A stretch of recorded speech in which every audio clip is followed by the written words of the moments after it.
Bonjour, monsieur. Bonjour, merci. C'est moi qui vais animer ce séminaire. Et je pense, Enchanté. oui, je pense que ce séminaire sera interactif. Et à chaque fois que vous avez besoin d'une explication, arrêtez-moi. Parfait. D'accord. Avant de commencer, je suis diplômé d'études supérieures spécialisées en assurance et professeur au cycle master professionnel à l'Institut international des assurances de Yaoundé. C'est une école internationale qui forme les cadres supérieurs Mhm. dans les 14 pays membres de la CIMA.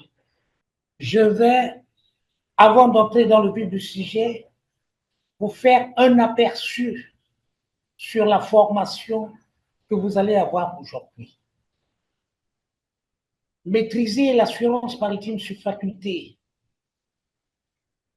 Vous savez, l'assurance maritime sur faculté, comme d'autres produits d'assurance, relève de la bonne foi des assurés. Je m'explique. Vous savez, c'est cette bonne foi qui permet à l'assuré de donner à l'assureur tous les éléments d'appréciation du risque que l'assureur doit prendre en charge.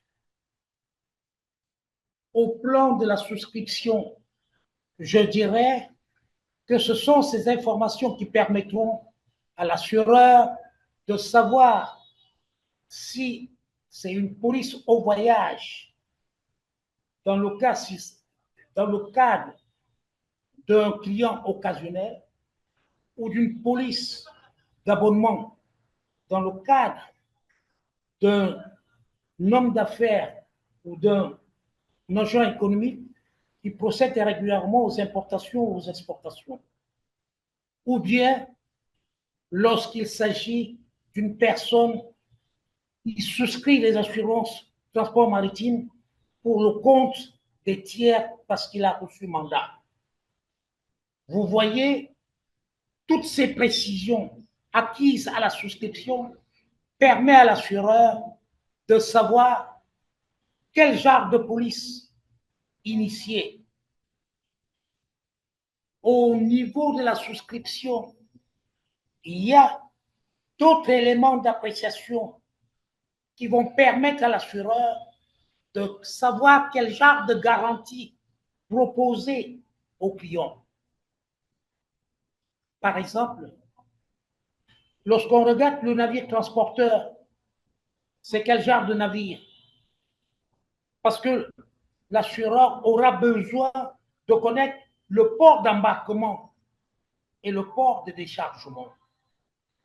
À partir du port d'embarquement, l'assureur pourra savoir déjà le trajet qu'empruntera le navire transporteur et savoir si ce trajet comporte des zones à risque, particulièrement des zones de guerre, pour lui proposer, outre les risques ordinaires, pour lui proposer des risques de guerre. Maintenant, s'agissant de la tarification du risque, l'assureur a besoin d'un certain nombre d'éléments. Premièrement, quelle est la nature de la marchandise? Est-ce qu'il s'agit d'une marchandise sujette à une certaine fragilité? Comment ces marchandises ont été emballées? Quels sont les colisages et comment ces marchandises doivent voyager? Est-ce que c'est en conteneur ou ce sera dans des simples colis? Si c'est un conteneur, est-ce qu'il s'agira d'un conteneur de groupage ou non? Et précisément, est-ce qu'il y aura transbordement au cours du transport ou pas. Il y a une autre catégorie de marchandises qui nécessite beaucoup d'attention, c'est des marchandises qui doivent voyager sous température dirigée. Ça veut dire dans des conteneurs frigorifiés. Il s'agit là, par exemple, des produits pharmaceutiques, des vaccins et consorts. Là, il faut, à partir des déclarations du client, c'est ça qui va permettre, ce sont ces informations qui vont permettre à l'assureur de savoir comment rédiger la police d'assurance. Et là, je suis en train de vous parler de l'aspect souscription, mais vous devez savoir que lorsque la marchandise voyage, surtout que cette assurance couvre tous les périls de mer, ces périls de mer étant à la fois des avaries particulières ou des avaries communes. Les avaries particulières, c'est quoi? Le vocable avarie particulière regroupe beaucoup de dommages subis par les marchandises. Ces dommages ont trait à la casse, ont trait à la mouille, ont trait au manquant partiel ou bien à la non-livraison. Parce que c'est à destination, lors de la prise de livraison de la marchandise, qu'on se rend compte des dommages subis lors du transport des marchandises qui ont été importées et qui ont fait l'objet de la couverture d'assurance transport maritime. Or,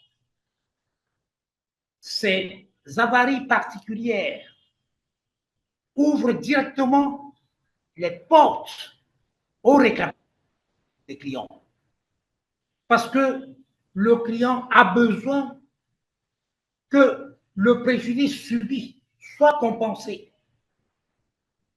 Et c'est le but d'ailleurs de l'assureur, parce que lorsque ces marchandises arrivent, il y a un expert qu'on appelle les commissaires aux avaries, ou bien certains agents des cabinets.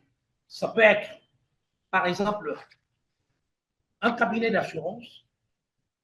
Il va sur le terrain pour procéder aux constatations et faire un rapport. Sur la base de ces constats, lorsque ces constats sont soumis à l'appréciation de l'assureur, l'assureur va déterminer, dans un premier temps, va ouvrir un dossier et va procéder à l'évaluation de ce sinistre. Cette évaluation préalable permet à l'assureur de constituer une provision.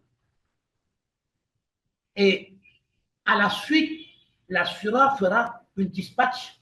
La dispatch, c'est quoi?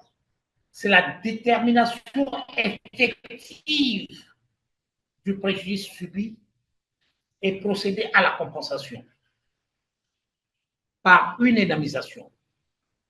Sauf que, avant de procéder à tout cela, l'assureur a un certain nombre de choses à vérifier. Premièrement, est-ce que la marchandise avariée fait-elle l'objet du connaissement, objet du transport? Est-ce que la valeur qui a été déclarée sur la base de laquelle l'assureur a émis le certificat d'assurance, est-ce que cette valeur n'a pas été surévaluée? Je vais vous expliquer. On va voir tout cela le long de la formation. Et à partir de là, l'assureur va payer une indemnité compensatrice.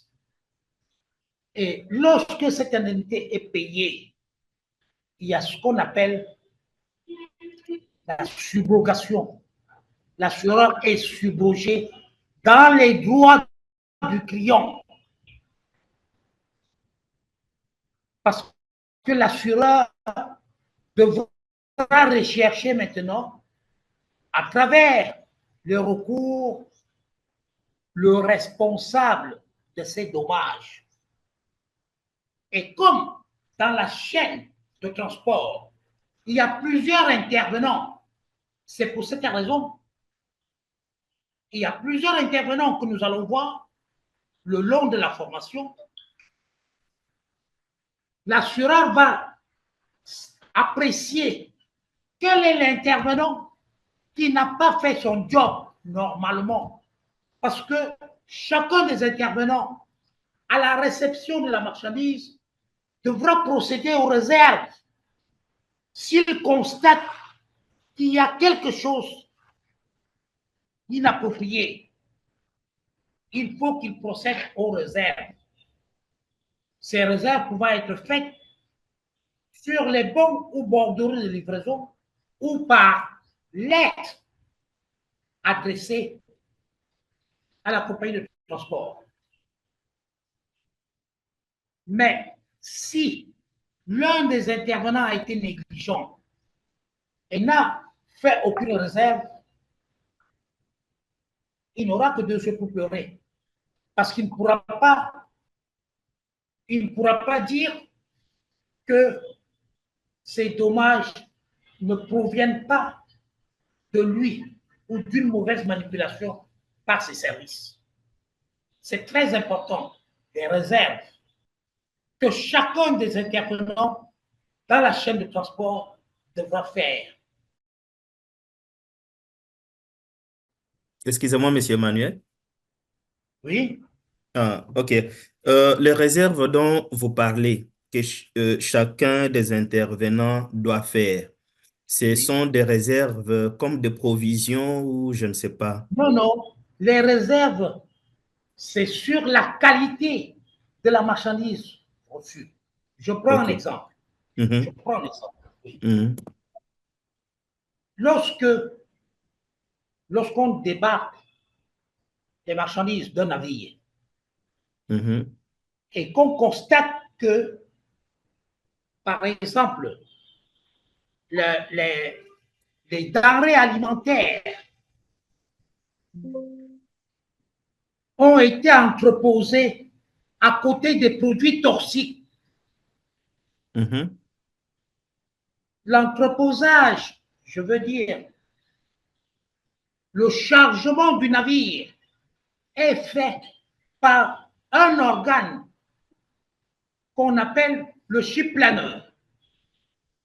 C'est le ship planner qui devra prendre des dispositions pour éviter que les denrées alimentaires ne soient à côté, par exemple, de quelque chose susceptible de polluer. Ce qui suppose que, immédiatement, on va rechercher la responsabilité de celui-là.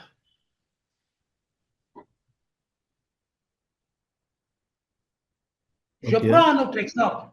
Mhm, Le transitaire à qui un client a remis ses marchandises, à qui le client lui a donné mandat pour souscrire une assurance pour son compte. Il a ramené les marchandises. Les marchandises, par exemple, ont été sorties, ont été débarquées du navire sans problème. Le transitaire en attendant que le client ne vienne prendre possession de ses marchandises, les a entreposées dans son magasin.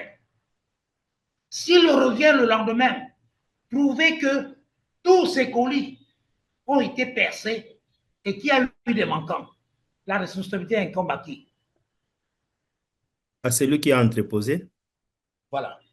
La responsabilité incombe à celui qui a entreposé, ce qui suppose que lorsque le client prendra possession de ses marchandises, le client dira, écoutez, ah non, ça c'est quoi ça? Et là, lorsqu'on saisira la responsabilité du transitaire, le transitaire ne pourra pas décharger cette responsabilité sur qui que ce soit. Donc, la réserve dont je parle, c'est une manière de dire, écoutez, la qualité de mes marchandises, cette qualité, ces qualités ont pris un coup. OK. Donc, c'est seulement oui, oui, c'est seulement sur la qualité ou bien aussi sur la quantité? Sur la qualité, sur les quantités aussi. Ah, d'accord. Quand je parle de casse, par exemple, vous pouvez prendre possession des marchandises qui a été emballée. Vous n'avez pas la possibilité de voir directement les dommages subis par ces marchandises-là. C'est arrivé chez vous que vous allez constater. Le législateur a prévu que dès constatation, vous devez, dans les 5 jours qui suivent, faire une lettre de réserve pour dénoncer ce que vous avez constaté comme anomalie. Vous comprenez?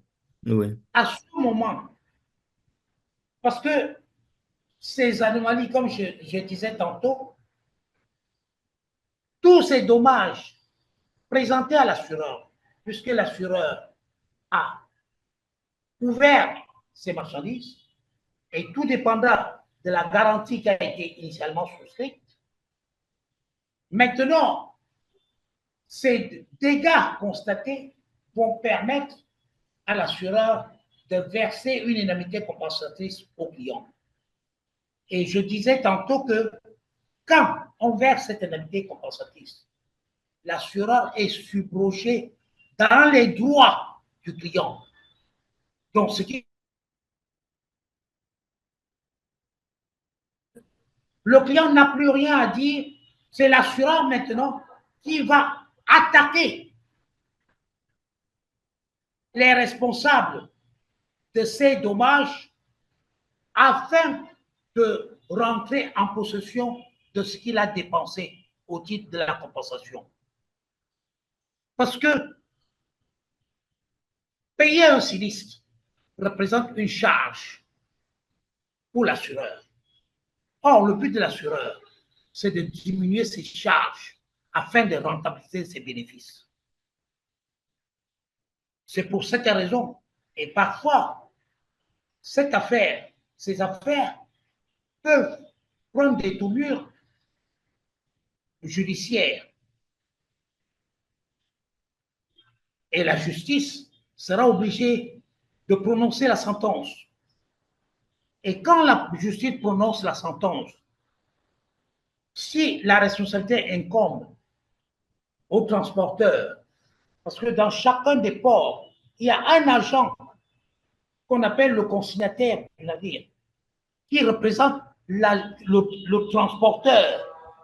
C'est à cet agent-là qu'on adresse toutes les lettres lorsque les dommages ont été causés au cours du transport. Tout à l'heure, je vous ai parlé des dommages, des avaries particulières. Il y a une autre classe d'avaries qu'on appelle les avaries communes. Les avaries communes, c'est quoi? Il peut arriver qu'en mer, le bateau soit en détresse en raison du chargement. Et à partir de là, le bateau est en train de tanker.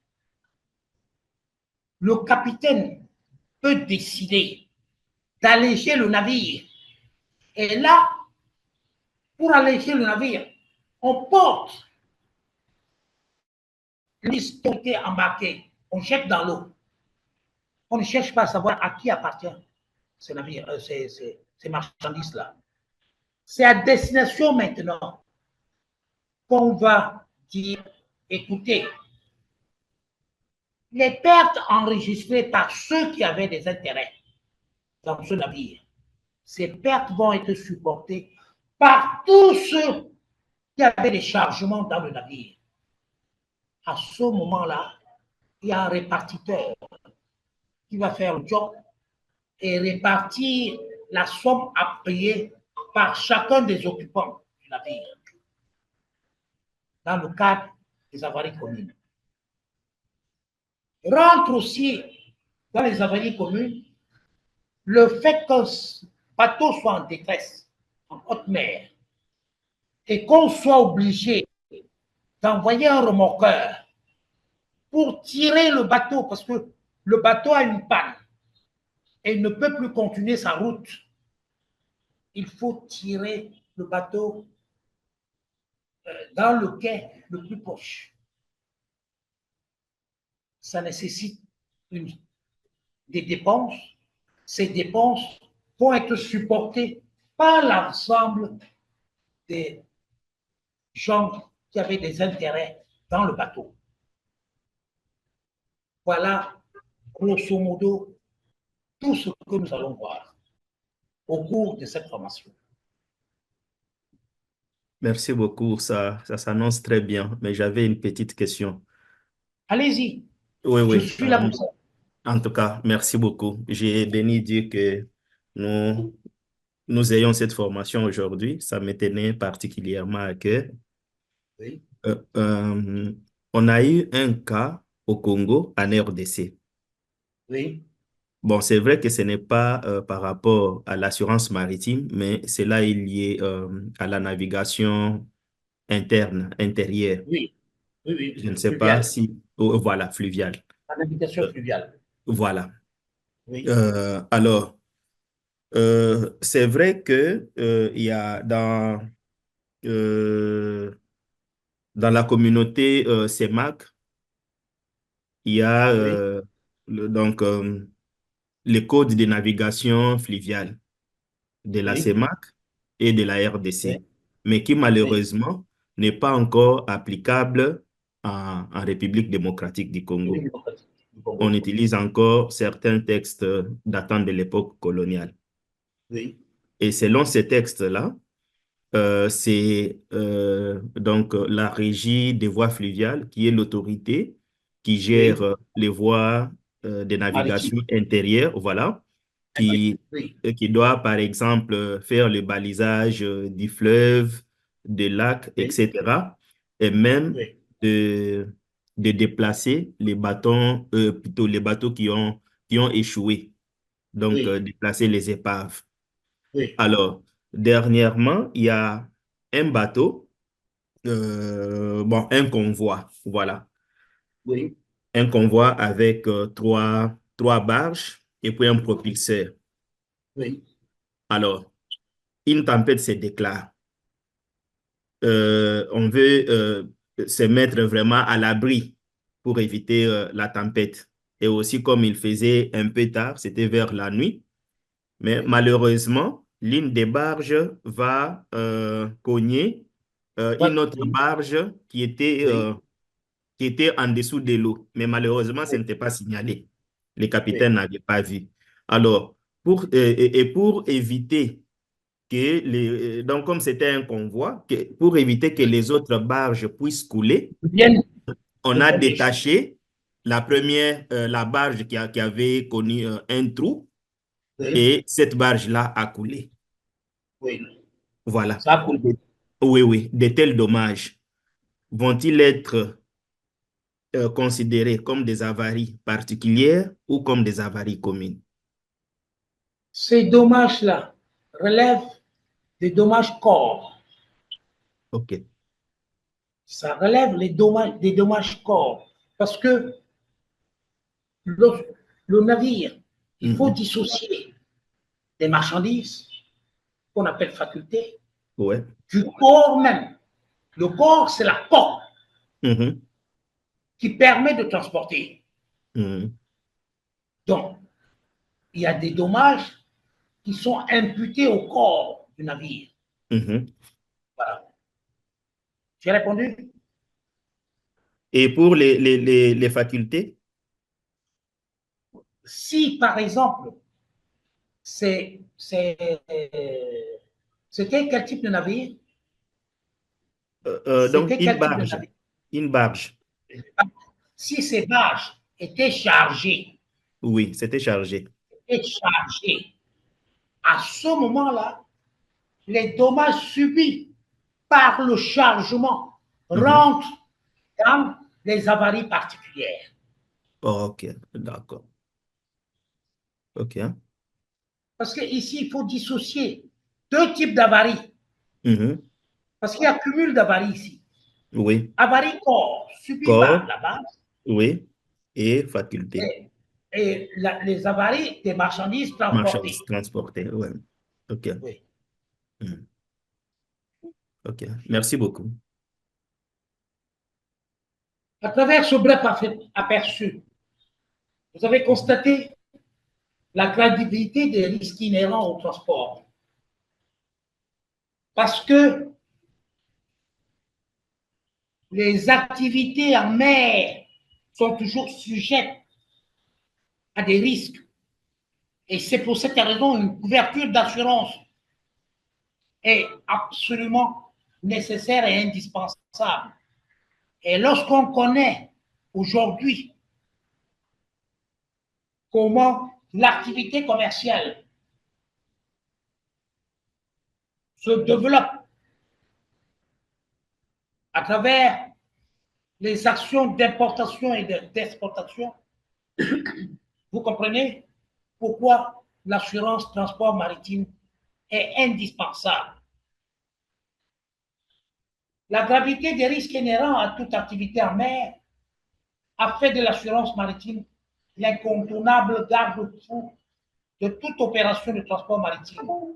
Il est aujourd'hui inconcevable de l'imaginer sans prendre un minimum de garantie moyennant la souscription d'un contrat d'assurance. Je sais qu'au Congo, vous n'appliquez pas encore le code ciment.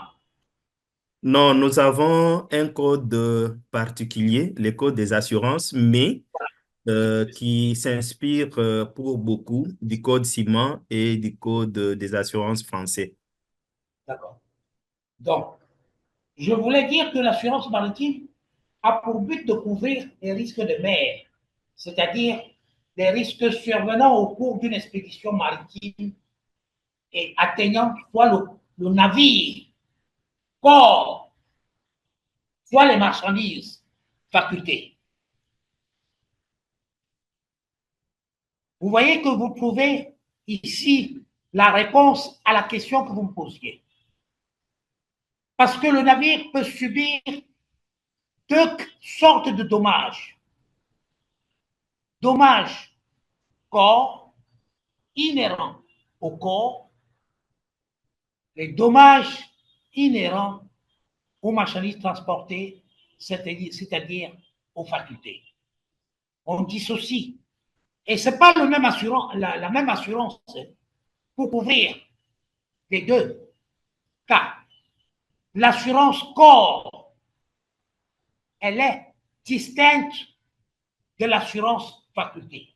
Parce que pour assurer le corps, premièrement, il faut présenter un certificat de navigabilité.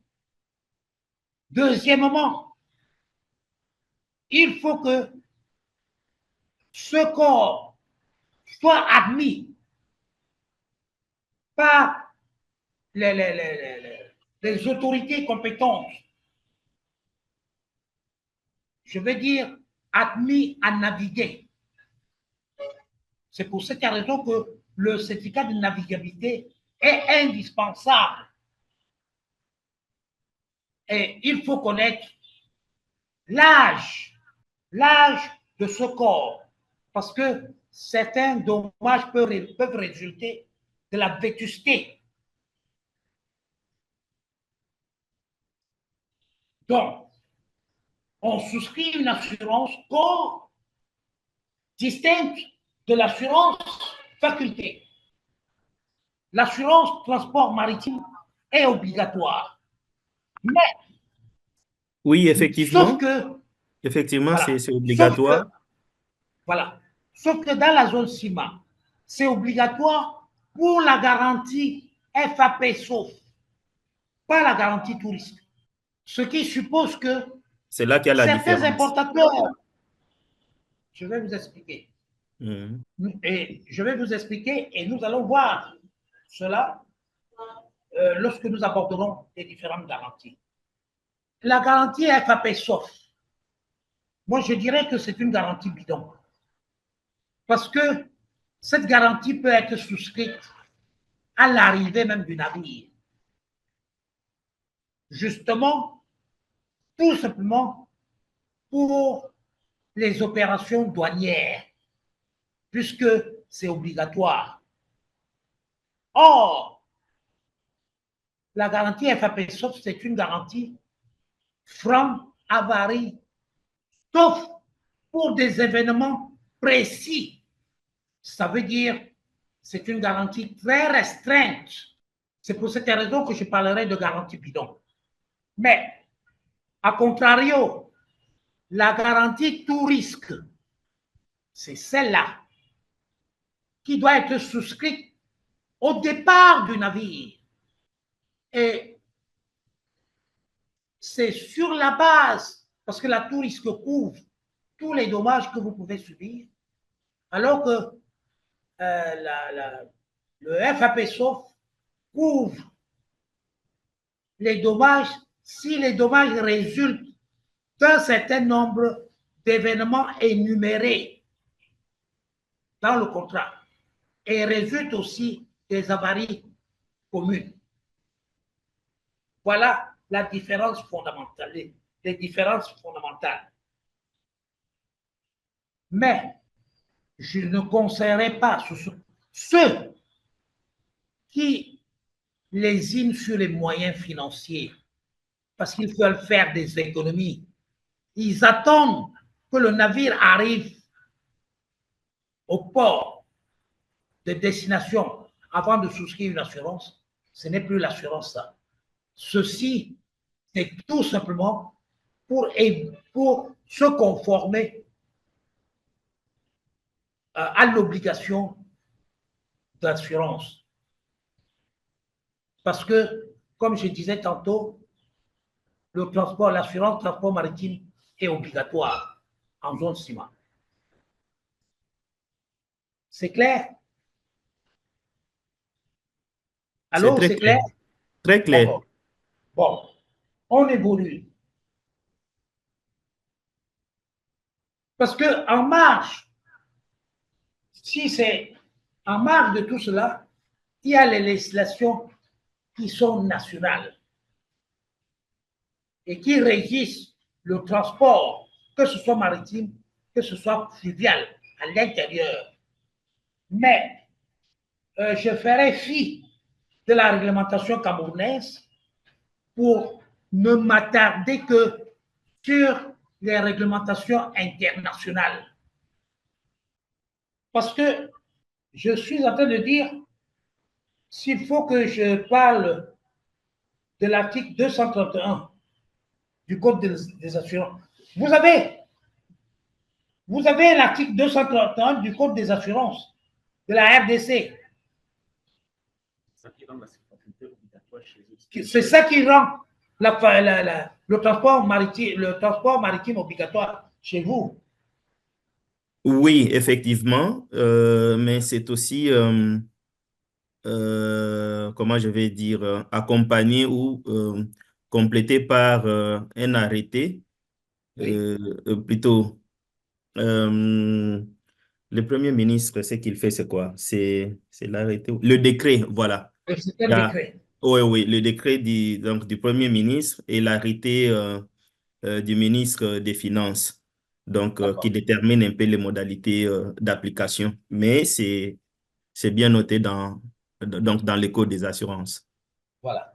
Donc, je dirais que l'article 231 du Code des assurances de la RDC rend cette assurance obligatoire pour les personnes physiques ou morales qui réalisent une opération d'importation de biens et marchandises par tout moyen de transport maritime, aérien, ferroviaire, routier ou multimodal. Au regard de l'importance des risques, avaries particulières, avaries communes, risques de guerre à maîtriser, les réserves à formuler en cas de sinistre restent très importantes et bonnes à savoir en raison de nombreux intervenants dans la chaîne de transport des marchandises. L'instruction du dossier sinistre suppose la connaissance des éléments constitutifs, le mode de calcul de l'indemnité à travers la dispatch, et encore faut-il que la réclamation soit faite avant la prescription du dossier. Je vais m'attarder sur la prescription du dossier. Les actions dérivant de l'assurance transport sont prescrites après 2 ans. Ce qui suppose que les opérationnels en charge de l'assurance transport, en charge du suivi, surtout des dossiers contentieux, doivent avoir un échéancier par rapport à cette prescription-là. Cet échéancier vous indique la date à laquelle vous êtes échu de toute réclamation. Sauf que vous avez le pouvoir de demander au transporteur maritime de proroger cette échéance.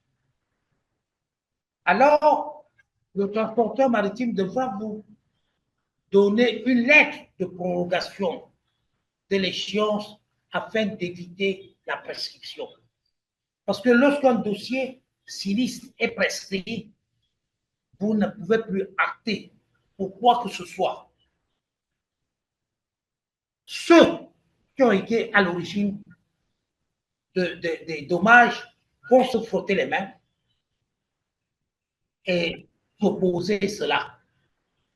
Si vous leur présentez un dossier en engageant leur responsabilité, ils vont vous le dire. Attendez, ce dossier est fort clos. Et à partir de là, vous n'avez plus rien à faire. C'est pour cette raison, le suivi de la prescription à travers un échéancier est très important dans la structure. Très important. Et il y a, par exemple, des transporteurs véreux. Lorsque vous leur demandez de proroger, ils ne veulent pas. Ils utilisent un certain laxisme. Ils utilisent un certain laxisme. Lorsque vous constatez cette mauvaise foi, vous engagez immédiatement une procédure judiciaire. Parce que si vous ne le faites pas, vos intérêts vont prendre un coup. Puisque c'est de bonne guerre, non?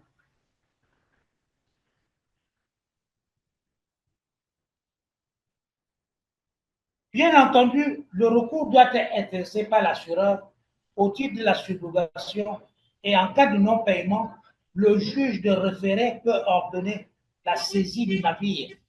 Toutes ces informations sont bonnes à savoir.